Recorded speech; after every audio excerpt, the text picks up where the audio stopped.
The crimson sand of Karvak's Colosseum stretched endlessly before Marcus Chen, its surface stained with the blood of 1,000 fallen warriors. Above him, the roar of 50,000 alien spectators thundered through the massive dome, their multi-limbed forms writhing with bloodthirsty anticipation. The human stood alone in the center of the arena, his hands empty, his face calm. "Behold!" The announcer's voice boomed through neural transmitters, reaching every mind in the stadium. The final challenger for planetary dominion, a puny human, from the backwater system of Sol. Laughter rippled through the crowd like a toxic wave. The Karvaki war chief, Tulgon the Merciless, lounged in his crystalline throne overlooking the arena. His forearms gestured dismissively at the human below. This is what the humans send? One unarmed male? His mandibles clicked in amusement. Perhaps they surrender their colony world without even trying.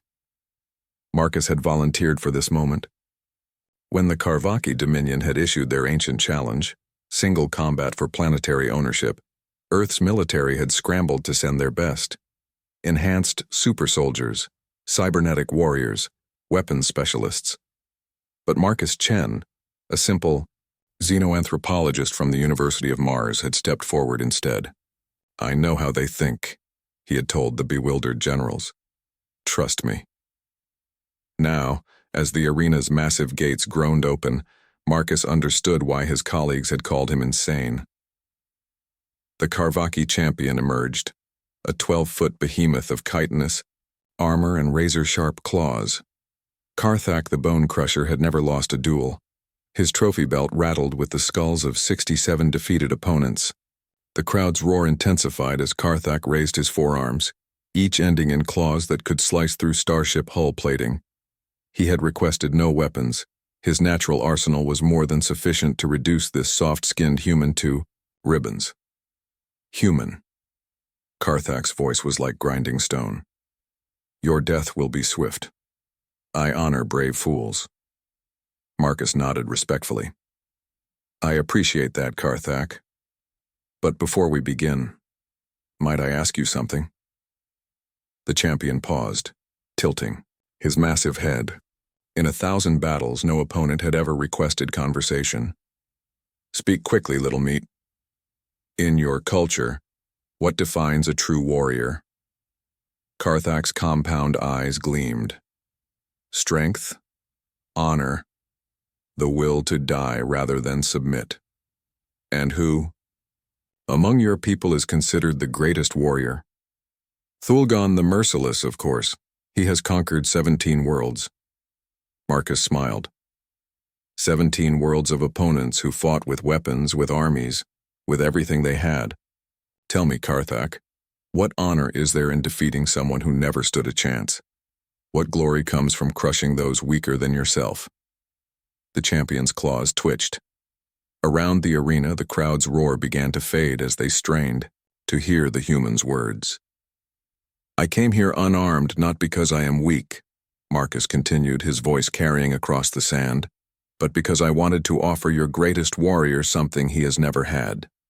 A true challenge." "You mock me, human." "No." Marcus spread his arms wide. "I offer you the chance to prove your worth against an opponent who refuses to fight back. Strike me down, and you will have killed an unarmed, defenseless being. Where is the honor in that? Where is the test of your warrior's heart?" Murmurs rippled through the crowd. The Karvaki culture was built on the concept of honorable combat. Their greatest legends spoke of warriors who faced impossible odds, who chose death before dishonor. Karthak raised his claws, then hesitated. "This is trickery. This is honesty," Marcus replied. "I study cultures for a living, Karthak. I know what your people truly value. Not the slaughter of the helpless, but the courage to face the impossible. I'm giving you that choice. Kill an unarmed being who offers no threat, or prove that Karvaki honor means more than simple brutality." The arena fell silent. 50,000 beings held their breath as the champion stood frozen, his claws inches from the human's throat. From his throne, Thulgon leaned forward.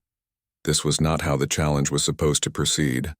"Your move, warrior," Marcus said softly. Karthak's claws trembled. In his entire life, he had never backed down from a fight.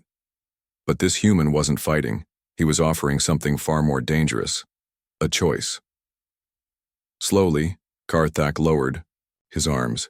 The crowd erupted. Some roared approval, others howled outrage. But the ancient laws were clear. If the champion refused to fight, the challenger won by default. Thulgon rose from his throne, his forearms shaking with rage. "This is mockery! Deception!" Marcus looked up at the war chief. "No," honored Thulgon. "This is what humans call psychology. We don't always win through strength. Sometimes we win by understanding what our opponents truly want to be." The announcement crackled through the arena. By ancient law, the human challenger is victorious, the planet is his. But Marcus wasn't finished. "I claim this world in the name of humanity," he called out, his voice reaching every corner of the dome. "But I offer the Karvaki people a different kind of conquest, not of their bodies, but of the stars themselves. Join us. Fight alongside us against the real enemies, disease, ignorance, the heat death of the universe itself. Help us conquer impossibility." Karthak knelt in the sand. "You have shown me what I never knew I wanted to be, human. A warrior with a cause greater than glory." Within a year, the Karvaki Dominion had become humanity's greatest allies. Their warrior culture found new purpose in humanity's endless quest to push beyond every limit the universe imposed. And Marcus Chen, the unarmed human who had conquered a world with nothing but understanding, became the first human ambassador to serve on the Galactic Council. Sometimes the greatest victory comes not from fighting your enemy, but from showing them who they really want to be.